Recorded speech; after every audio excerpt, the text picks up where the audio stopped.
Ia harus memilih antara hari besar pernikahannya atau membela ayahnya. Matahari belum sepenuhnya terbit, tapi angin pagi sudah menusuk tulang. Aku berbaring di bawah kolong jembatan yang biasa menjadi tempat istirahat sementara hidupku. Selimut compoh yang kusimpan dalam plastik mulai mengelupas bagian benangnya. Bau lembab dan asap knalpot menyatu di udara. Ini adalah dunia yang sekarang aku tinggali. Dunia tanpa atap tetapi penuh dengan kenangan. Namaku Suryadi. Dulu orang memanggilku Pak Surya atau Bang Yadi. Aku pernah punya masa lalu yang layak disebut hidup normal. 20 tahun silam, aku masih sopir taksi malam di Jakarta. Gaji tidak besar, tapi cukup untuk memberi nasi hangat di meja makan setiap hari. Aku menikahi Neneng, wanita cantik dari Cirebon, yang rela meninggalkan keluarganya demi cinta. Dan dari pernikahan itu lahir satu keajaiban kecil bernama Cindy, putri kesayanganku. Tapi hidup bukan cerita kartun. Kehidupan nyata penuh dengan lubang-lubang hitam yang bisa menelan siapa saja. 16 tahun lalu, kecelakaan mobil merenggut segalanya dariku. Tak hanya penghasilan sebagai sopir taksi, tapi juga kaki kiriku yang harus diamputasi karena luka parah. Rumah sakit, biaya operasi, dan cicilan rumah yang tertunda akhirnya membuat hubunganku dengan Neneng retak. Aku ingat malam itu seperti mimpi buruk. Neneng membawa Cindy pergi. Aku tak bisa mengejar. Badanku lemah, dompetku kosong. Mereka lenyap begitu saja. Beberapa bulan kemudian, surat perceraian datang bersama kabar bahwa Neneng telah menikah lagi dengan seorang pengusaha tekstil dari Bandung. Sejak saat itu, aku tersesat. Bukan hanya secara fisik, tapi juga dalam pikiran dan jiwa. Aku mencoba bekerja di bengkel, jualan koran, bahkan menjadi tukang parkir liar. Tapi nasib selalu menghalangiku. Akhirnya, aku jatuh ke titik terendah. Jalanan. Disinilah aku sekarang, seorang laki-laki tua yang wajahnya dipenuhi kerutan penat, dan mata yang selalu memandang langit, seolah-olah Tuhan akan menjawab semua doaku. Kolong jembatan ini adalah rumahku. Tempat tidurku adalah potongan triplex. Bekas. Lampu neon dari ruko seberang adalah alat penerangku. Aku tidak punya televisi, tidak punya radio, hanya sebuah foto lusuh Cindy waktu masih SD yang aku simpan di balik jaket compohku. Itu satu-satunya harta yang tak pernah hilang. Pagi ini, seperti biasa, aku bangun dengan suara klakson dan deringan motor.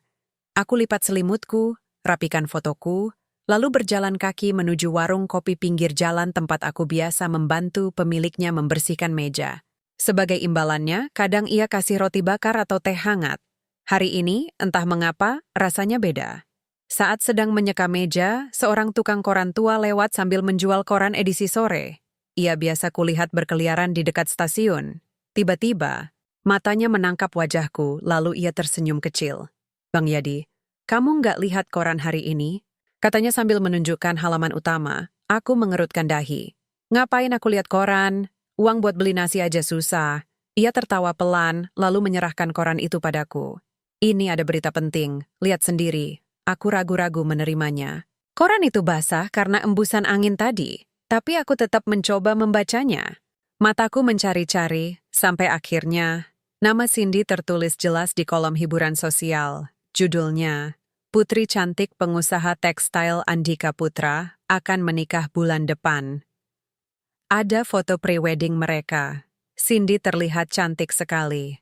Gaun putih, senyum manis, rambut terurai, seperti putri raja. Jantungku berdebar keras, tanganku gemetar. Aku menutup mulutku agar tidak menangis di tempat umum. Tapi air mata itu akhirnya jatuh juga. Aku tidak marah, tidak dendam.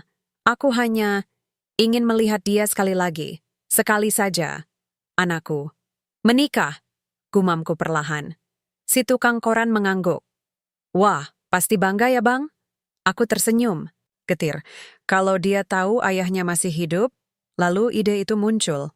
Tidak, bukan ide besar. Tapi mungkin saja aku bisa pergi ke pernikahan itu. Bukan untuk mengganggu, bukan untuk meminta apa-apa. Aku hanya ingin melihat anakku berdiri di pelaminan, tersenyum bahagia. Aku hanya ingin yakin bahwa dia baik-baik saja. Tapi masalahnya, aku tidak tahu alamat resepsi. Wikyu tidak punya uang untuk tiket transportasi. Bahkan bajuku pun compang-camping. Aku bukan siapa-siapa bagi dunia mereka. Tapi bagiku, dia tetap putriku. Dan sebagai ayah, aku berjanji pada diriku sendiri. Aku akan datang, Cindy. Meski langkahku pincang, meski tubuhku renta, aku akan datang. Dan dari sanalah perjalanan ini dimulai. Hari itu langit mendung, tapi hatiku tidak pernah semangat ini.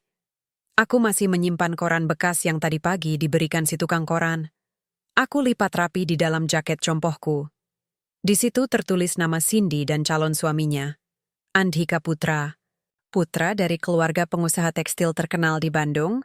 Namaku mungkin sudah lama hilang dari hidupnya, tapi namanya selalu ada di doaku setiap malam. Setelah membaca berita itu, aku mulai mencoba mengumpulkan informasi sebanyak mungkin. Tapi apa daya, di jalanan seperti ini, akses informasi begitu sulit. Aku tidak punya HP, tidak punya internet, bahkan koran saja hanya bisa kudapat jika ada yang membuangnya atau sudi memberikannya. Tapi aku ingat satu hal. Cindy lahir di Cirebon. Neneng berasal dari sana. Dan Andika juga disebut-sebut akan menggelar resepsi di sebuah hotel besar di Bandung. Aku tidak tahu pasti lokasinya, tapi setidaknya aku punya 2 titik koordinat untuk mulai bergerak. Pagi-pagi sekali keesokan harinya, aku mulai menyusun rencana. Pertama, aku harus punya uang untuk naik bus. Untuk itu, aku nekat bekerja lebih keras dari biasanya. Membersihkan meja warung kopi dengan lebih cepat, membantu tukang parkir di dekat stasiun, bahkan kadang ikut angkat. Barang di pasar tradisional kalau pedagang sedang kerepotan. 1 hari rasanya tak cukup. 2 hari berlalu. Pada hari ketiga, aku berhasil mengumpulkan uang sekitar Rp100.000. Cukup untuk tiket pulang pergi ke Bandung. Bukan kelas eksekutif, bukan pula bisnis. Hanya kelas ekonomi yang bangkunya sempit dan AC-nya mati-matian. Hidup. Malam sebelum berangkat, aku duduk sendirian di kolong jembatan. Aku menatap foto Cindy yang sudah mulai pudar. Aku tersenyum kecil, lalu berbisik pelan, "Abah datang ya, Nak." Perjalanan menuju Bandung adalah ujian pertama bagiku. Tubuhku yang tua dan sakit-sakitan terguncang-guncang di dalam bus. Kaki palsuku mulai ngilu karena tekanan dan posisi duduk yang tidak nyaman. Orang-orang di sekelilingku melihatku dengan tatapan aneh, campuran antara kasihan dan risih. Saat sampai di terminal Leuwi Panjang, udara Bandung terasa dingin menusuk kulit. Aku memeluk diri sendiri, berjalan kaki mencari alamat hotel tempat acara pernikahan Cindy akan digelar. Aku tidak punya GPS, tidak punya penunjuk arah, hanya kata-kata dari koran dan petunjuk orang asing. Di tengah perjalanan, aku bertemu seorang anak kecil yang menjual kacang goreng. Ia tampak lucu dan polos. Kami mengobrol sejenak. Aku ceritakan sedikit tentang tujuanku. Entah mengapa, ia menatapku dengan mata penuh simpati. "Pak, saya doain semoga Bapak ketemu sama anak Bapak," katanya sambil memberiku segenggam kacang secara cuma-cuma. Aku tersenyum haru. "Terima kasih, Nak." Dengan langkah perlahan, aku terus berjalan. Setiap langkah terasa berat, tapi hatiku ringan. Aku yakin Tuhan sedang membuka pintu untukku. Mungkin bukan untuk menjadi ayah yang sempurna lagi, tapi setidaknya untuk melihat dia bahagia. Sore itu, akhirnya aku sampai di depan gedung megah itu. Hotel bintang 5 dengan lampu-lampu menyala dan karpet merah di depan pintu utama. Tamu-tamu mulai berdatangan dengan pakaian rapi dan wajah sumringah. Ada mobil mewah yang masuk satu persatu. Aku berdiri agak jauh, di balik tiang listrik. Aku tidak bisa masuk begitu saja. Aku bukan tamu undangan resmi. Lagi pula penampilanku. Ya Tuhan, aku bahkan tidak punya baju ganti. Jaket compohku bau, celanaku sobek, dan sepatuku sudah mulai lepas solnya. Aku mulai ragu. Apakah aku pantas ada di sini? Tapi lalu, aku melihat poster besar di depan hotel. Foto Cindy dan Andika. Senyum mereka menyengat dadaku. Cantik sekali, anakku. Matanya bersinar. Pipinya bersemu. seperti waktu dia masih kecil dan selalu tersenyum padaku meski bajuku basah karena hujan. Aku menarik napas panjang. Aku harus masuk, lalu aku mulai berpikir cara untuk bisa masuk. Aku lihat beberapa orang berpakaian rapi masuk lewat pintu utama. Beberapa lainnya melalui samping, mungkin staf hotel atau panitia. Aku memilih mengikuti jalur belakang. Aku menunggu di sudut gelap sambil memperhatikan gerak-gerik para panitia. Salah satunya membawa daftar nama tamu. Aku menunggu kesempatan. Beberapa menit kemudian, seorang wanita muda keluar sambil membawa map dan HP. Ia terlihat sibuk. Saat itulah aku mendekatinya. "Permisi, Mbak." Sapaku pelan. Ia terkejut, lalu menatapku dengan alis mengernyit. "Apa ya, Pak? Aku mau ke acara pernikahan Cindy. Ini benar di sini, kan?" Wajahnya langsung berubah. "Oh, Anda salah tempat. Ini acara keluarga besar. Silakan lihat daftar tamu dulu." Aku mengangguk-angguk. Lalu tanpa sadar aku berkata, "Saya, ayahnya Cindy." Ucapanku membuatnya diam sejenak. Ia menatapku, lalu berbisik. "Maaf, Pak, tapi kami tidak punya nama Suryadi di daftar." Aku menelan ludah. Hatiku remuk, tapi belum habis. Aku belum menyerah. Kalau boleh tanya, apakah dia tahu kalau ayahnya masih hidup? Wanita itu menggeleng. Saya tidak tahu detailnya, tapi saya rasa tidak. Aku menunduk. Lalu tiba-tiba, dari kejauhan, terdengar suara keributan. Sebuah mobil besar berhenti di depan hotel. Dari dalamnya turun seorang wanita paruh baya yang sangat familiar bagiku. Nenang, aku mundur perlahan. Jantungku berdebar. Dia ada di sini, dan jika dia melihatku, maka semua akan berakhir sebelum dimulai. Aku bersembunyi di balik tiang listrik, jantungku berdebar kencang. Nenang turun dari mobil mewah itu dengan langkah tegas dan wajah angkuh seperti dulu.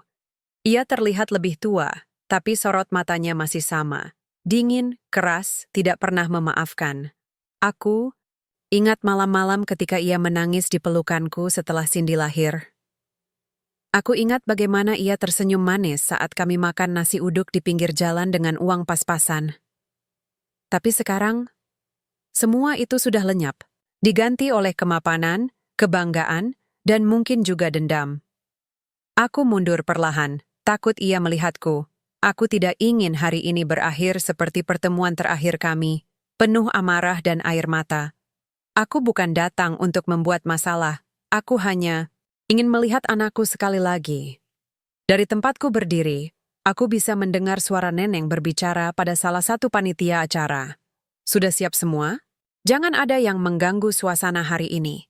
Ini adalah pernikahan besar keluarga Andika Putra. Kita harus menjaga image." Aku menelan ludah. Image. Kata itu menusuk hatiku. Dulu aku juga pernah menjadi bagian dari image keluarganya. Sekarang aku hanya sampah yang harus disingkirkan agar tidak mencoreng kesempurnaan hari ini. Setelah Neneng masuk, aku kembali berpikir keras. Aku harus masuk ke dalam. Tapi bagaimana caranya? Aku tidak punya undangan, tidak punya pakaian layak, bahkan uang tinggal Rp1.000 saja. Aku mulai putus asa. Aku duduk di trotoar dekat hotel, sambil memandangi foto Cindy di dalam jaket. Compohku. Aku merogoh-rogoh saku, mencari apa saja yang bisa kuubah jadi uang. Hanya ada sepotong roti kering, korek api, dan sebuah kalung logam kecil yang dulunya milik istriku. Mungkin harganya tidak seberapa, tapi kalau dijual, lalu aku punya ide. Kalau aku tidak bisa masuk sebagai tamu, mungkin aku bisa menyamar sebagai staf atau pekerja hotel. Banyak orang berlalu lalang. Mungkin tidak akan ada yang curiga jika aku ikut membawa boks perlengkapan resepsi atau membantu mengatur kursi. Tapi untuk itu, aku butuh pakaian rapi. Minimal baju hitam putih dan celana panjang. Aku bangkit, lalu mulai berjalan menuju Pasar Loak di daerah Cicaheum. Di sana, banyak toko barang bekas yang menjual pakaian murah. Dengan uang 1.000-ku, aku pasti tidak cukup. Tapi mungkin bisa kutawar. Setelah 2 jam berjalan kaki dengan kaki palsuku yang mulai ngilu, aku sampai di pasar itu. Bau remukan dan asap knalpot menyambutku. Aku bertanya pada penjual pakaian bekas apakah ia punya baju hitam dan celana panjang. Ia menatapku ragu. Punya, Pak, tapi harganya 50.000. Aku menggeleng. Saya cuma punya 1.000. Penjual itu tertawa. Seriusan? Buat beli rokok aja nggak cukup? Aku diam. Lalu, tanpa sadar aku berkata, ini untuk lihat anak. Saya menikah. Saya cuma mau sekali lihat dia di pelaminan. Saya rela bayar berapapun, tapi ini semua yang saya punya. Penjual itu berhenti tertawa. Ia melihatku dari atas sampai bawah. Matanya berubah lembut. Masuk akal ya, Pak, katanya sambil menyerahkan satu setel pakaian. Bawa aja, bayar kalau lain waktu. Aku terkejut. Benar? Ia mengangguk. Saya juga punya anak. Saya tahu rasanya pengen kasih yang terbaik buat mereka. Aku membungkukkan badan, hampir menangis. Aku langsung pergi ke toilet umum di dekat pasar, membersihkan diriku, lalu memakai pakaian itu. Meskipun longgar dan agak usang, tapi setidaknya, aku terlihat lebih layak. Kembali ke hotel, aku mencoba masuk dari pintu belakang.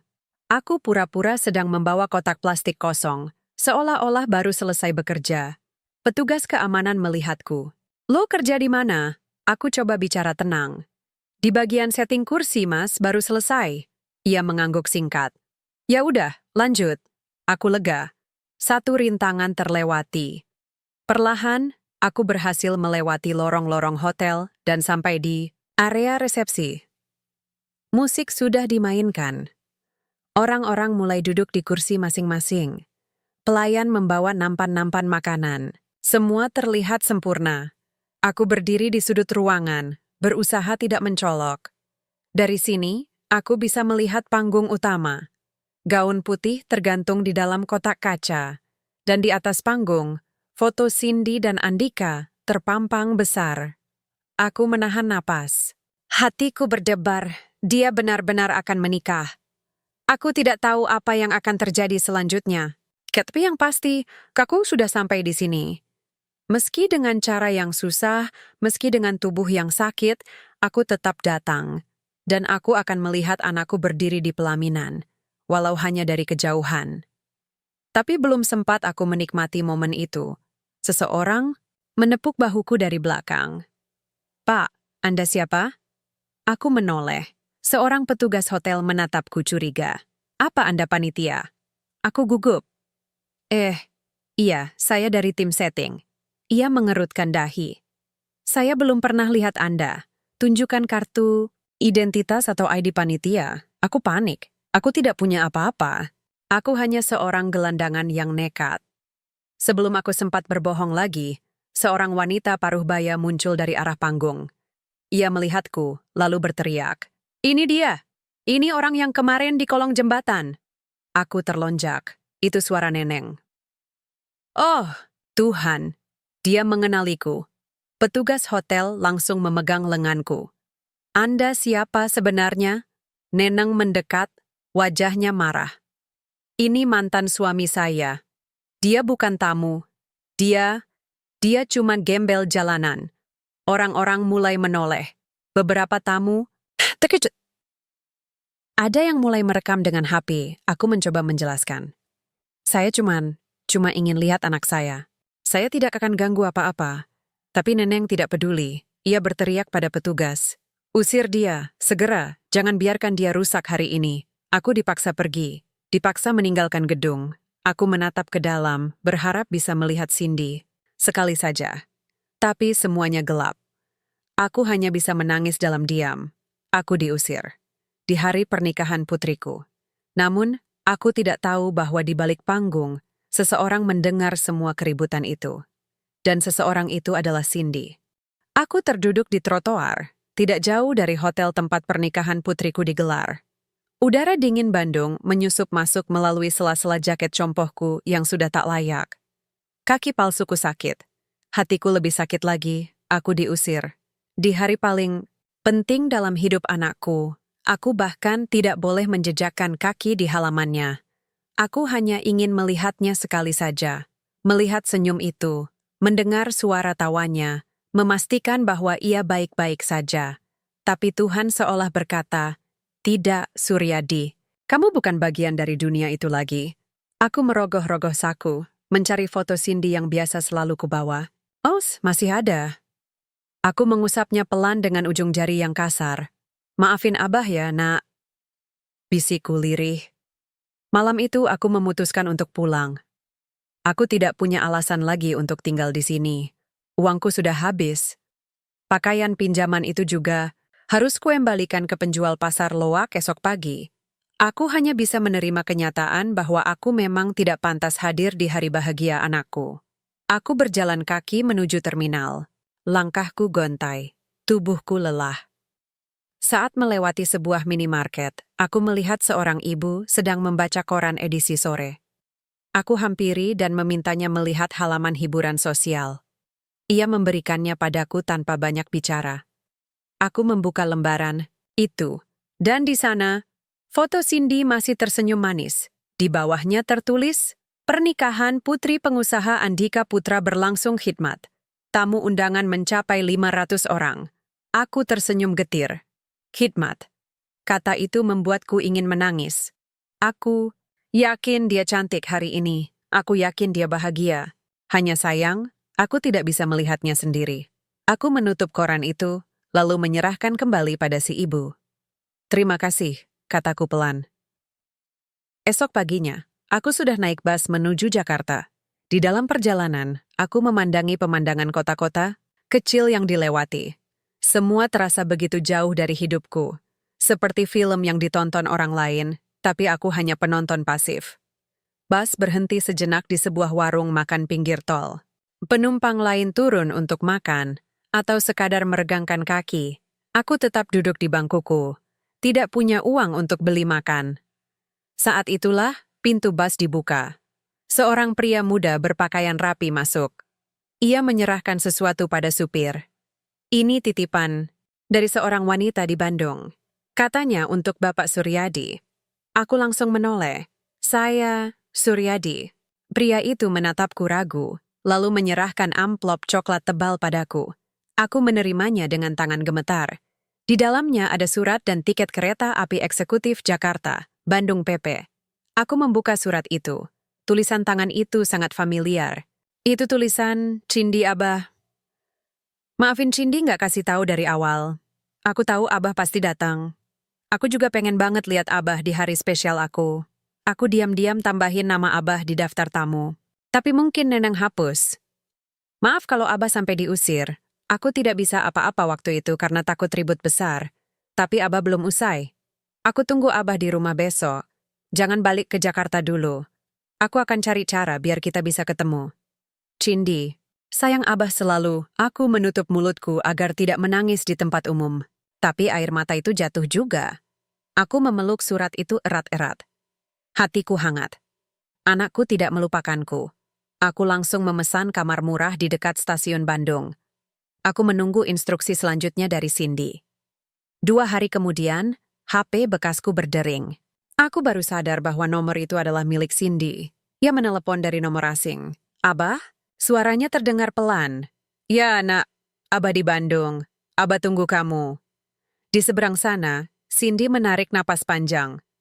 "Besok jam 10 pagi, Abah datang ke restoran kopi di depan toko buku Gramedia. Pakai baju rapi, ya? Jangan pakai jaket compohmu." Aku tersenyum. "Iya, Nak. Abah janji." "Dan satu lagi, Abah, aku menunggu. Jangan pulang duluan. Kita harus bicara." "Serius?" Aku menelan ludah. "Iya, Nak. Abah tunggu." Setelah panggilan itu, aku tidak bisa tidur semalaman. Aku hanya memandangi foto Cindy di dalam dompet dan membaca ulang suratnya. Aku tidak percaya. Anakku benar-benar masih mengingatku. Bahkan setelah semua waktu yang hilang, hubungan kami belum sepenuhnya rusak. Esok paginya, aku bersiap. Aku pakai baju rapi yang sempat kupakai kemarin. Mandi di toilet umum, menyisir rambutku yang jarang, lalu berangkat ke lokasi pertemuan.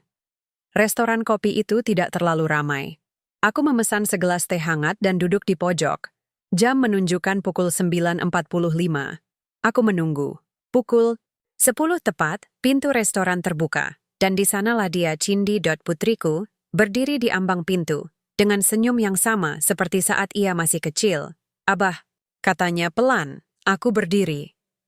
"Cindy." Ia berjalan cepat, lalu memelukku erat. Aku menangis. Dan untuk pertama kalinya dalam bertahun-tahun, aku merasa seperti ayah yang utuh lagi. Namun, aku tidak tahu bahwa dari kejauhan, seseorang sedang mengawasi. Kau sikit nenang, dan ia tidak akan membiarkan ini terjadi begitu saja. Aku masih bisa merasakan hangat pelukan Cindy saat itu. Ia memelukku seperti dulu, ketika ia masih kecil dan baru pulang dari sekolah. Saat itu dunia terasa sempurna. Tapi kini, aku tahu ini hanya sementara. Kami duduk di pojok restoran kopi, kayak di selam dari hampir 2 tahun. Kami berbicara banyak hal, tentang masa lalu, tentang hidupnya sekarang, tentang kenapa ia tidak pernah mencariku selama ini.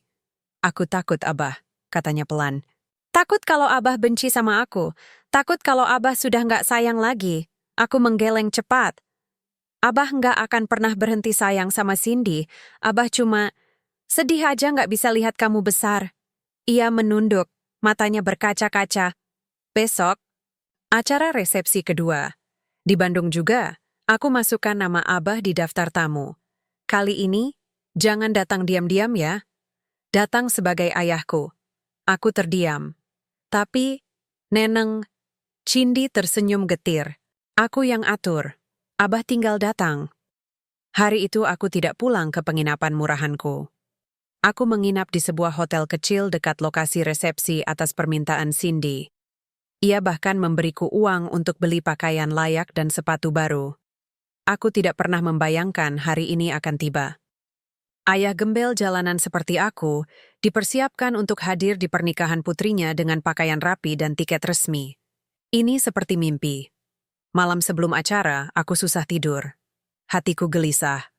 Bukan karena takut diusir lagi, tapi karena takut gagal. Membuatnya bangga. Aku ingin menjadi ayah yang pantas duduk di barisan keluarga besar. Aku ingin menjadi sosok yang bisa dibanggakan oleh anakku. Pagi itu, aku bangun lebih awal. Mandi, berpakaian rapi, menyisir rambut yang mulai memutih. Aku melihat diriku di cermin. Aku bukan lagi sopir taksi muda yang dulu sering membawa Cindy naik ojek motor mainan. Tapi setidaknya, hari ini, aku terlihat seperti seorang ayah. Aku naik taksi menuju lokasi resepsi. Hotel yang sama. Suasana yang sama. Tapi kali ini, aku punya tiket dan nama di daftar tamu. Aku yakin semuanya akan baik-baik saja. Saat sampai, aku langsung disambut oleh panitia yang ramah. Mereka memeriksa daftar tamu, lalu mengarahkanku ke tempat duduk. "Bapak Suryadi, silakan duduk di deretan depan, Pak. Anda tamu khusus." Aku tersenyum. Hati kecilku berdebar senang. Aku akhirnya diizinkan duduk di sana. Di barisan depan. Dekat panggung. Dari sini, aku bisa melihat semua persiapan. Gaun putih Cindy digantung di dalam kotak kaca. Foto pre-wedding mereka terpajang besar. Dan di salah satu meja, aku melihat Neneng sedang berbicara pada beberapa tamu penting. Aku mencoba tenang. Aku tidak ingin ribut. Aku hanya ingin melihat anakku berdiri di pelaminan. Sebagai ayah, itulah yang paling penting bagiku. Acara belum dimulai. Beberapa tamu masih datang. Musik belum dimainkan. Pelayan masih sibuk menata meja. Aku duduk diam, menunggu. Lalu, dari sudut mataku, aku melihat Cindy turun dari mobil.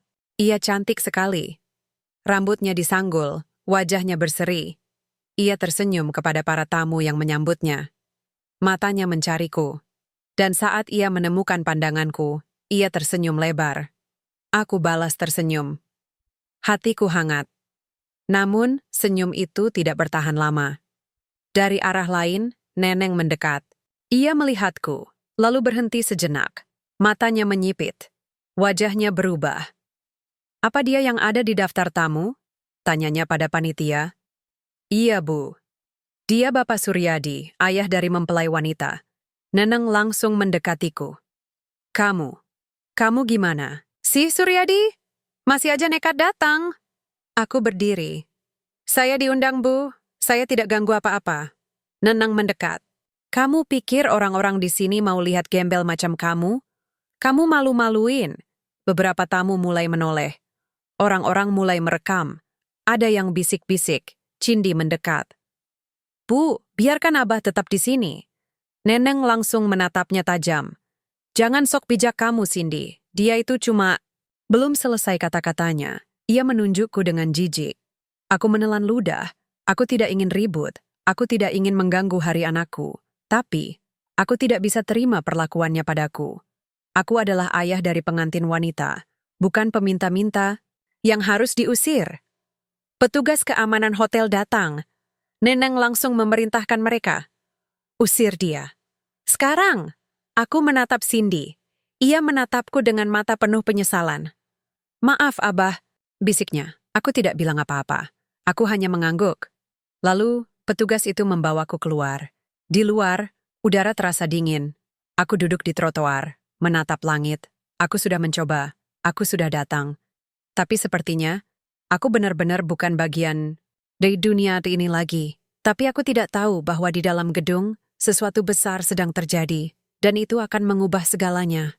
Aku duduk di trotoar, masih memakai baju rapi yang baru saja kubeli. Kemeja putih itu sudah sedikit berdebu karena petugas keamanan hotel agak kasar saat membawaku keluar. Kaki palsuku sakit akibat tarikan mereka. Tapi hatiku lebih sakit. Aku menatap foto Cindy yang kusimpan dalam dompet. Senyumnya begitu lebar, begitu bahagia. Aku ingin percaya bahwa hari ini adalah hari terbaik dalam hidupnya. Tapi rasanya, aku hanya menjadi noda dalam pesta itu. Di sekitarku, orang-orang lalu lalang. Ada tamu yang keluar untuk merokok atau sekadar jalan-jalan sejenak. Mereka melihatku dengan tatapan campur antara kasihan dan risih. Aku tahu, aku bukan bagian dari dunia mereka. Pak, Anda baik-baik saja? Tanya seorang pemuda-muda sambil menyerahkan air mineral. Aku mengangguk pelan. Iya, Nak. Terima kasih. Iya. Tersenyum singkat, lalu masuk kembali ke dalam gedung. Aku mendengarkan alunan musik pernikahan dari dalam. Riuh tepuk tangan sesekali terdengar. Acara pasti sudah dimulai. Pengantin sudah naik ke panggung. Tamu menyanyi bersama, tapi aku tidak bisa melihatnya. Aku hanya bisa membayangkan wajah anakku saat ia berdiri di pelaminan. Gaun putih yang indah, senyum yang membuat semua orang terpukau, tangannya digandeng oleh Andhika, seorang pria yang mungkin mencintainya, tapi tidak pernah menghargai ayahnya. Aku menelan ludah. Aku tidak dendam. Aku hanya ingin yakin bahwa ia bahagia, bahwa ia punya suami yang akan menjaga dan menghargainya sepanjang hidup. Lama-kelamaan, langit mulai gelap. Malam datang tanpa membawa harapan. Aku memutuskan untuk pulang. Aku tidak punya alasan lagi untuk tinggal di sini. Uangku hampir habis. Hotel murahanku juga sudah harus dibayar malam ini. Aku berdiri, membersihkan debu di celana, lalu mulai berjalan menuju halte bus terdekat. Namun, belum beberapa langkah, suara dering HP bekasku terdengar. Aku melihat layarnya. Nomor Cindy. Aku buru-buru mengangkatnya. Abah. Abah di mana? Suara Cindy terdengar cemas. Aku di luar, Nak. Abah diusir lagi. Di seberang sana, ia diam sejenak. Lalu, Abah tunggu, jangan pergi dulu. Aku terkejut. Kenapa? Acara sudah selesai? Cindy menarik napas panjang. Belum, tapi... Abah tunggu ya. Aku keluar sekarang. Telepon ditutup. Aku berdiri di pinggir jalan. Tidak tahu apa yang harus dilakukan. Hatiku tidak tenang. Ada semacam firasat bahwa sesuatu besar sedang terjadi di dalam sana.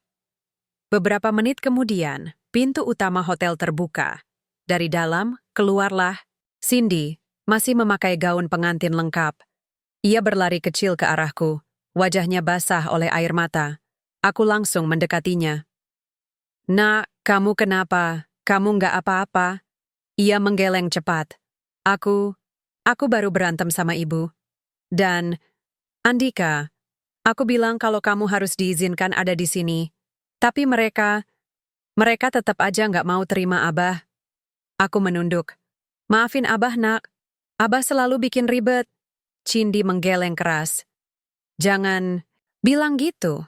Abah itu ayahku. Ini hari penting dalam hidupku. Aku cuma pengen lihat Abah di sana. Ia menarik napas. Aku sampai marah besar sama ibu. Aku juga Aku juga bilang sama Andika kalau aku nggak bisa nikah sama orang yang nggak menghargai ayahku. Aku terkejut. Kamu batalkan pernikahan? Ia mengangguk pelan. Iya, Abah. Aku batalkan semuanya. Aku nggak bisa menikah kalau Abah nggak diizinkan hadir. Aku tidak bisa berkata apa-apa. Aku hanya bisa menatap wajah anakku yang penuh di kegirmatan. Aku tidak menyangka. Aku tidak pernah membayangkan bahwa ia akan memilihku di tengah tekanan sosial, keluarga, dan calon suaminya sendiri. Aku menariknya ke dalam pelukan. Terima kasih, Nak. Terima kasih banyak. Ia membalas pelukanku erat. Kami berdiri seperti itu cukup lama. Di tengah keramaian Bandung yang terus bergerak, kami hanya dua jiwa yang saling menemukan kembali. Dari kejauhan, Neneng muncul. Ia keluar dari gedung, wajahnya penuh amarah. Cindy, masuk! Ini gawat banget. Kamu batalkan acara?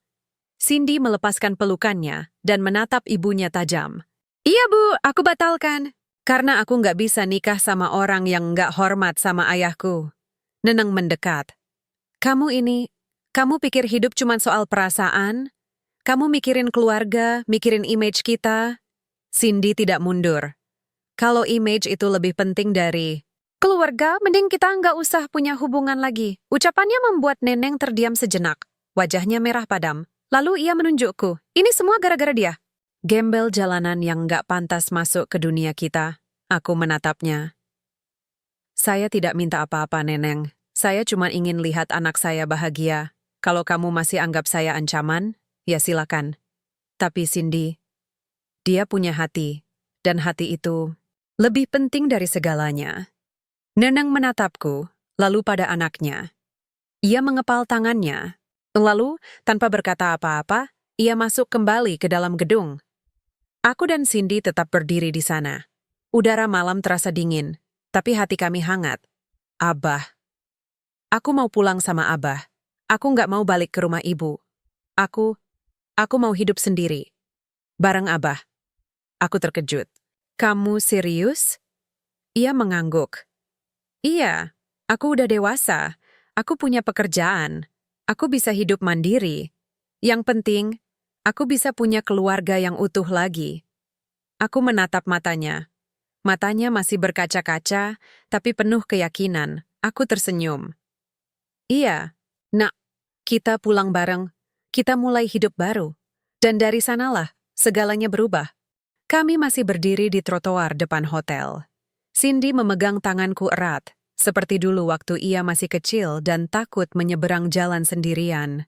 Aku bisa merasakan gemetar di tubuhnya, bukan karena udara malam yang dingin, tapi karena beban emosional yang ia pikul. Aku tidak pernah membayangkan bahwa hari ini akan berakhir seperti ini.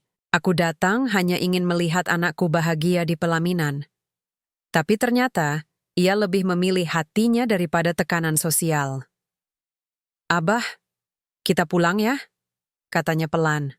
Aku mengangguk. Iya, Nak, kita cari angkutan dulu. Tapi sebelum kami sempat berjalan jauh, dari dalam gedung terdengar suara histeris Neneng. Cindy, kamu mau kemana? Kami berdua menoleh.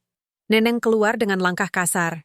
Di belakangnya, beberapa tamu mulai berkumpul di pintu masuk, penasaran dengan keributan yang terjadi. Apa-apaan kamu ini? Kamu batalkan acara nikahmu hanya karena gembel jalanan itu? Ia menunjukku dengan mata penuh amarah. Cindy tidak mundur. Dia bukan gembel, Bu. Dia ayahku. Dan aku nggak bisa hidup kalau harus mengabaikan hatiku demi image keluarga kita. Neneng mendekat. Kamu ini egois. Kamu mikirin Andhika? Keluarganya? Tamu-tamu yang sudah datang? Cindy tersenyum getir. Lalu ibu mikirin aku? Mikirin, Abah? Aku cuma pengen hari besar ini lengkap. Dengan orang-orang yang aku cinta. Termasuk ayahku. Neneng mengepal tangan. Kamu itu benar-benar anak durhaka. Ucapan itu menusuk hatiku. Aku maju selangkah. Cukup, Neneng. Jangan salahkan dia. Ini semua salahku. Aku yang membuat hidup kalian susah dulu. Aku yang gagal jadi kepala keluarga. Aku yang tidak bisa memberimu dan Cindy kehidupan layak. Tapi, satu hal yang pasti, aku tidak pernah berhenti mencintai kalian. Neneng diam. Matanya berkaca-kaca. Tapi ia tetap berusaha menjaga wajahnya. Aku menatapnya lembut. Aku tidak minta apa-apa. Aku juga tidak ingin mengganggu hidup kalian lagi. Tapi Cindy, dia punya hati yang baik. Dan aku tidak akan biarkan hati itu dipaksa ikut aturan dunia yang tidak adil. Saat itulah, dari arah parkiran, sebuah mobil mewah berhenti. Pintunya terbuka. Seorang pria muda turun, Andika. Wajahnya bingung, marah, dan mungkin juga sedikit malu. Ia melihat Cindy, lalu padaku, lalu pada Nenang. Ada apa ini? Acara sudah dibatalkan? Cindy menatapnya. Iya, aku batalkan. Andika mendekat. Kenapa? Kenapa kamu lakukan ini? Cindy menarik napas panjang. Aku lakukan ini karena aku tidak bisa menikahi seseorang yang tidak menghargai ayahku. Aku tidak bisa menikahi seseorang yang lebih peduli pada image keluarga daripada pada hati nurani. Andika tampak kesal. Jadi ini semua karena... Dia? Ia menunjukku. Aku diam. Aku tidak ingin ribut. Aku hanya ingin mereka berbicara dengan hati. Andika menatap Cindy. Kamu serius? Kamu batalkan semuanya? Karena dia? Cindy mengangguk. Iya, karena dia adalah ayahku. Dan aku tidak bisa menikah dengan seseorang yang tidak menghormati itu. Andika menggeleng cepat. Kamu gila. Kamu sungguh gila, Cindy. Ini kesempatan sekali seumur hidup. Keluargaku, keluargamu, kita bisa bersama dan memiliki hidup yang sempurna. Cindy tersenyum kecil. Kalau sempurna itu berarti harus mengabaikan ayahku, maka aku lebih memilih hidup yang tidak sempurna, tapi dengan hati yang tenang. Andika mendengus keras. Kamu menyia-nyiakan segalanya, Cindy. Aku pergi. Ia masuk ke mobilnya dan pergi begitu saja. Aku menatap punggungnya menghilang. Aku tidak dendam. Aku hanya prihatin. Mungkin ia memang belum siap untuk menjadi suami yang benar-benar mencintai sepenuh hati. Neneng akhirnya bicara lagi. Suaranya pelan, tapi penuh penyesalan. Kamu yakin, Nak, kamu rela kehilangan semua ini hanya karena dia? Cindy menatap ibunya. Iya, Bu, aku rela. Karena bagiku, keluarga itu lebih penting dari semua kemewahan ini. Neneng diam. Lama. Lalu, perlahan, air mata jatuh dari matanya. Kamu benar-benar mirip sama abahmu. Aku tersenyum kecil. Itu artinya dia hebat, Neneng. Neneng menghapus air matanya. Pulanglah, pulang ke rumahku dulu. Istirahat. Besok kita bicara lagi. Cindy menatapku.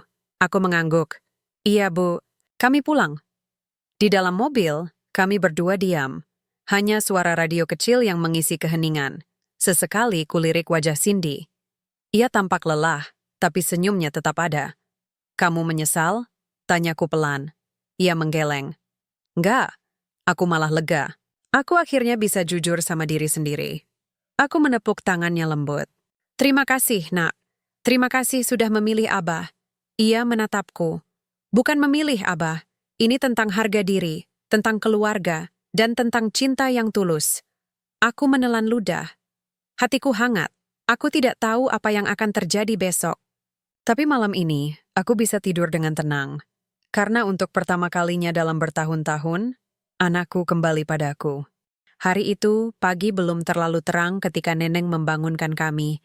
Ia mengatakan bahwa keluarga besar Andika akan datang ke rumah siang ini untuk membicarakan pembatalan pernikahan. Aku tahu ini bukan sekadar pertemuan biasa. Ini adalah sebuah pengadilan keluarga. Tempat Cindy harus mempertanggungjawabkan pilihannya. Kamu harus bicara baik-baik sama mereka, kata Neneng pada Cindy. Jangan kasih kesan kalau kamu menyesal. Tapi juga jangan sampai kita dicela habis-habisan. Cindy hanya tersenyum tipis. Aku nggak akan menyesal, Bu. Tapi aku juga nggak mau bikin ribut. Neneng menghela napas panjang. Lalu ia melirikku. Dan kamu, tolong jaga sikapmu. Jangan ganggu suasana. Aku tidak menjawab. Aku hanya mengangguk pelan. Siang itu, ruang tamu rumah Neneng dipenuhi oleh anggota keluarga besar Andika. Ada ayah dan ibunya, pamannya, sepupu-sepupunya, bahkan beberapa orang dari media yang entah bagaimana mendapat kabar tentang pembatalan pernikahan itu. Aku duduk di pojok, agak jauh dari keramaian. Aku tidak diminta bicara. Mereka tidak menganggapku sebagai bagian dari percakapan ini. Hanya seorang tamu tak diundang yang kebetulan ada di sana. Tapi Cindy memandangku sesekali. Matanya berkata banyak hal. Tenang, katanya tanpa suara. Ini akan berakhir baik. Pembicaraan dimulai dengan nada dingin. Pihak keluarga Andika menyampaikan rasa kecewa mereka. Mereka sudah menyiapkan segalanya. Tempat acara, undangan, dekorasi, bahkan kontrak sponsor. Ini sangat memalukan, kata Ibu Andika dengan suara tajam. Keluarga kami sudah menyiapkan semuanya. Dan sekarang, hanya karena satu alasan yang tidak masuk akal, acara dibatalkan? Neneng mencoba meredam. Maaf ya Bu, kami benar-benar minta maaf atas ketidaknyamanan. Ini Ibu Andika menatap Cindy. Lalu, kamu punya penjelasan? Semua mata beralih padanya. Cindy menegakkan punggungnya. Ia menarik napas dalam-dalam, lalu mulai berbicara. Iya, saya batalkan pernikahan ini. Bukan karena masalah teknis atau karena saya ragu pada Andika. Tapi karena saya tidak bisa menikahi seseorang yang tidak menghargai ayah saya. Beberapa tamu mulai bisik-bisik. Aku menelan ludah. Cindy melanjutkan. Ayah saya mungkin hidup susah. Dia mungkin tidak punya uang, tidak punya rumah, tidak punya mobil. Tapi dia punya hati dan dia punya cinta yang tulus untuk saya. Saya tidak bisa menikahi seseorang yang tidak menghormati itu. Ibu Andika mendelik. Jadi ini soal gembel itu? Aku mengepal tangan. Tapi Cindy langsung menyela. Dia bukan gembel. Dia ayah saya. Dan saya bangga memiliki ayah seperti dia. Mendengar itu, dadaku terasa hangat. Hatiku berdebar kencang, Neneng buru-buru mencoba mengalihkan pembicaraan. Sudahlah, sudah. Ini semua kesalahpahaman. Kita cari solusi saja, tapi Cindy tidak berhenti. Sebenarnya, saya ingin cerita sedikit tentang masa lalu saya. Semua orang diam. Saat saya masih kecil, ayah selalu pulang malam setelah bekerja sebagai sopir taksi. Tubuhnya lelah, bajunya basah karena hujan. Tapi meski begitu, dia selalu sempatkan diri membacakan dongeng untuk saya. Meskipun uang pas-pasan, dia selalu usahakan beli roti isi untuk sarapan saya. Ia menatapku, senyumnya haru. Setelah kecelakaan itu, ayah kehilangan pekerjaannya. Kaki kirinya harus diamputasi, tapi dia tetap berusaha. Dia tidak menyerah. Sampai akhirnya kami berpisah. Tapi dia tidak pernah berhenti mencintai saya. Aku menahan air mata. Cindy menatap keluarga besar Andika. Dan kemarin, saat saya menikah, ayah datang. Bukan untuk mengganggu.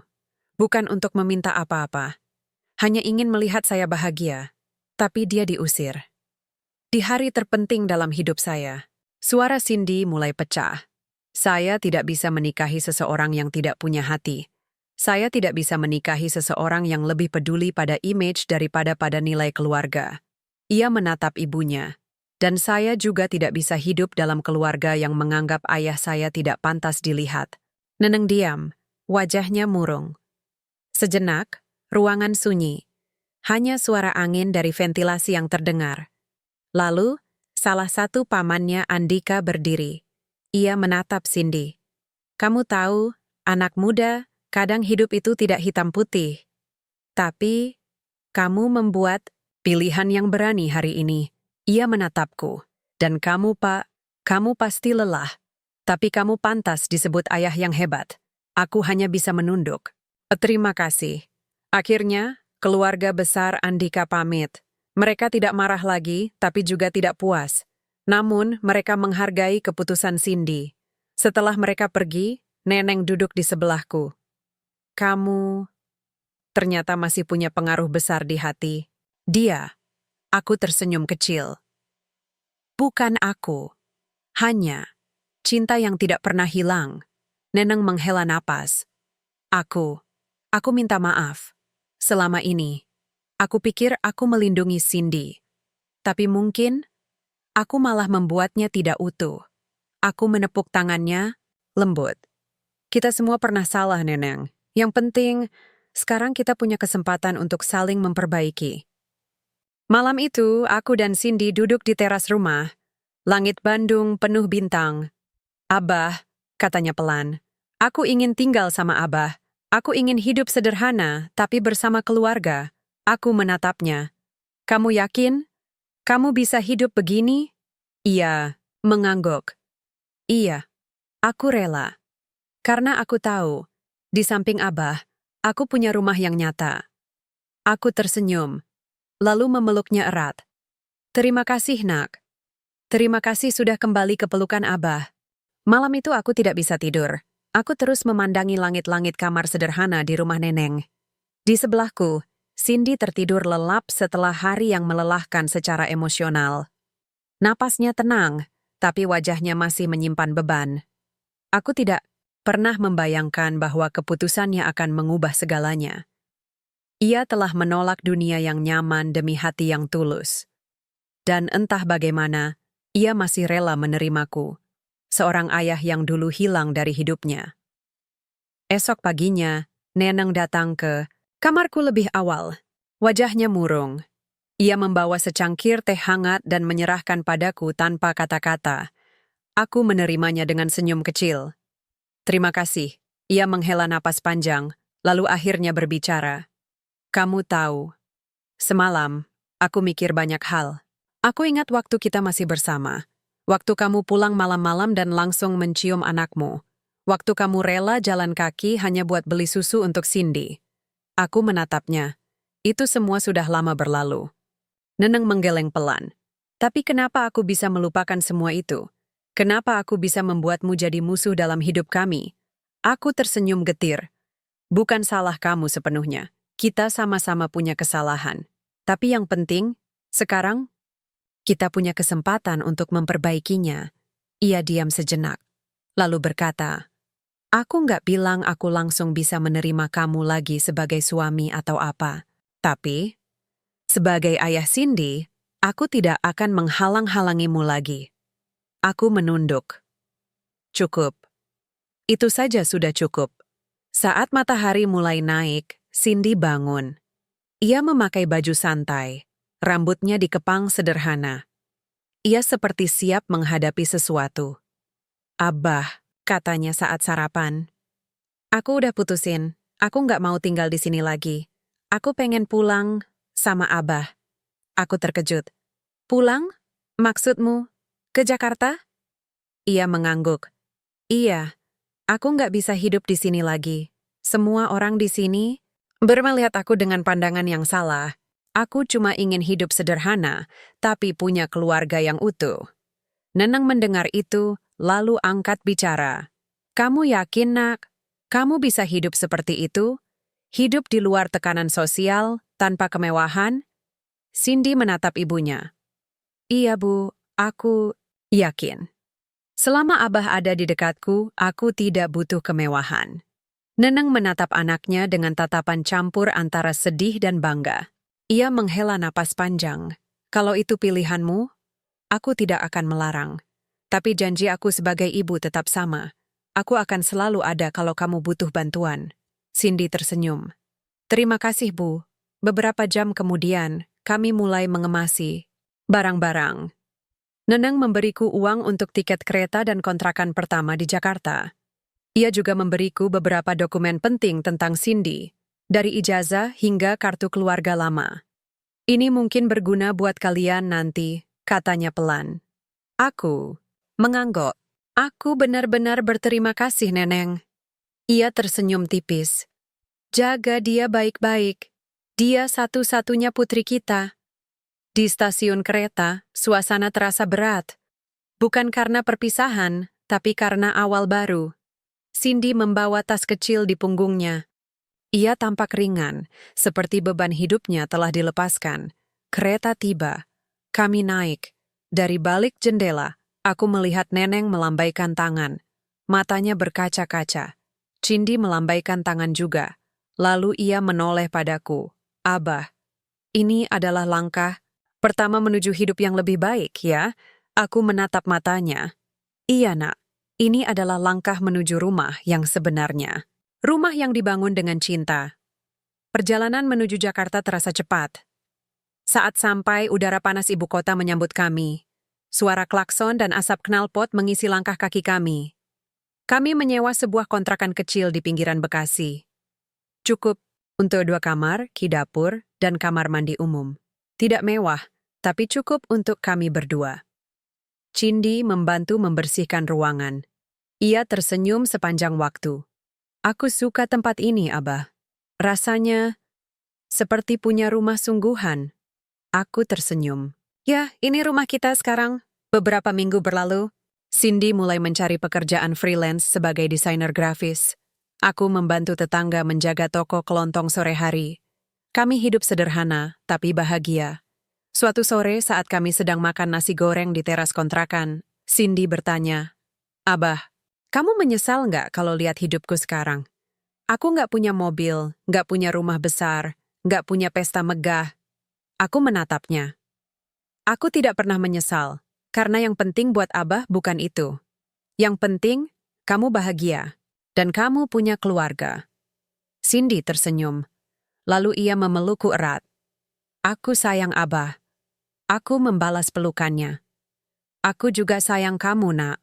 Selamanya. Dari sanalah, kami mulai menulis cerita baru. Cerita tentang seorang ayah yang sempat hilang, dan seorang putri yang akhirnya kembali pulang. Dan meskipun hidup tidak mudah, kami tahu, selama kami bersama, semuanya akan baik-baik saja. Matahari pagi menyelinap masuk melalui celah tirai kontrakan kecil kami. Aku duduk di teras sambil menyeruput teh hangat yang baru saja kubeli dari warung sebelah.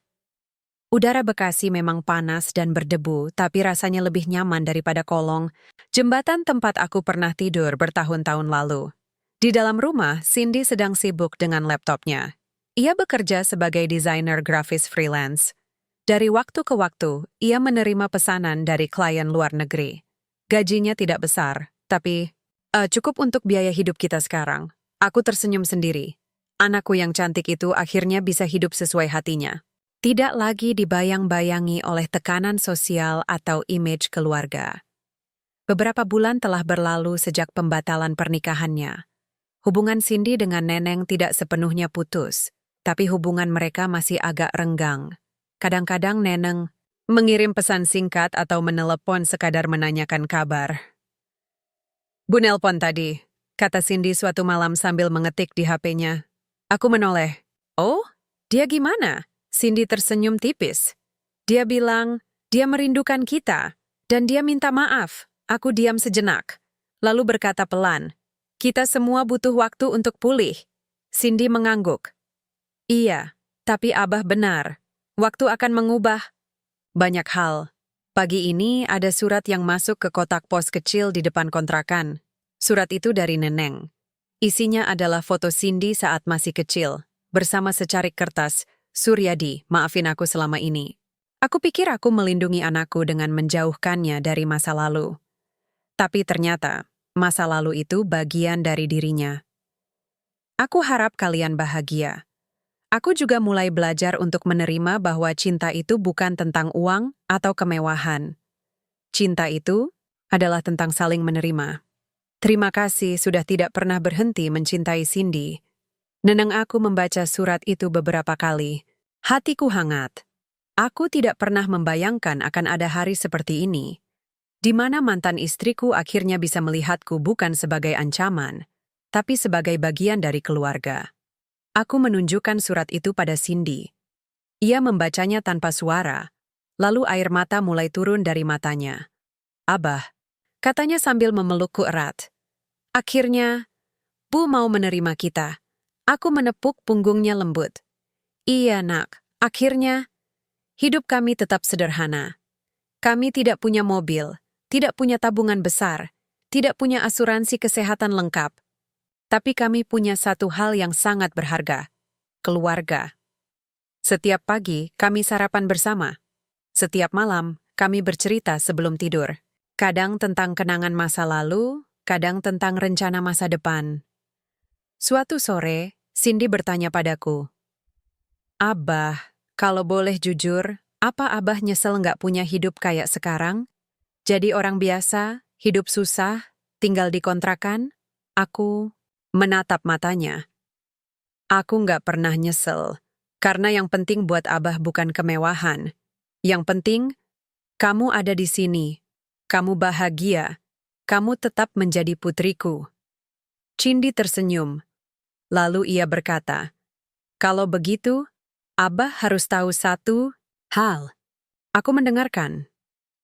Dulu, waktu Abah diusir di hari pernikahanku, aku sedih banget. Tapi sekarang, aku malah bersyukur. Karena dari situ aku sadar siapa yang benar-benar peduli sama aku. Siapa yang benar-benar mencintai aku tanpa syarat. Ia menatapku dalam-dalam. Dan itu adalah Abah. Aku menelan ludah. Hatiku terasa hangat. Terima kasih, Nak. Terima kasih sudah percaya sama Abah. Beberapa bulan setelah itu, kami mendapat kabar dari Neneng bahwa ia ingin bertemu. Ia datang ke kontrakan kami, membawa beberapa makanan kesukaan Cindy dan sebuah kado kecil. Sebuah foto keluarga kami dulu saat Cindy masih kecil. Aku simpan, ini dari dulu, katanya sambil menyerahkan foto itu padaku. Aku menerimanya dengan tangan gemetar. Di foto itu, terlihat aku, Neneng dan Cindy. Semua tersenyum. Masih utuh, masih sempurna, Neneng menatapku. Aku minta maaf lagi, Suryadi. Untuk semuanya, aku tersenyum. Sudahlah, sekarang kita punya kesempatan baru. Ia mengangguk, lalu menatap Cindy. Dan kamu hebat, Nak. Kamu lebih hebat dari aku. Cindy tersenyum. Bukan hebat, Bu. Hanya, aku akhirnya bisa jujur sama diri sendiri. Langit Jakarta sore itu terlihat indah. Awan oranye menyelimuti kota. Aku duduk di teras kontrakan, melihat Cindy bermain dengan anak-anak tetangga. Mereka tertawa, lari-larian, dan menikmati dunia mereka. Aku menatap langit, berbisik dalam hati, Tuhan. Terima kasih atas kesempatan kedua ini. Aku mungkin dulunya seorang gembel jalanan. Aku mungkin pernah kehilangan segalanya. Tapi hari ini, aku punya sesuatu yang tidak bisa dibeli dengan uang. Seorang putri yang tidak pernah berhenti mencintaiku.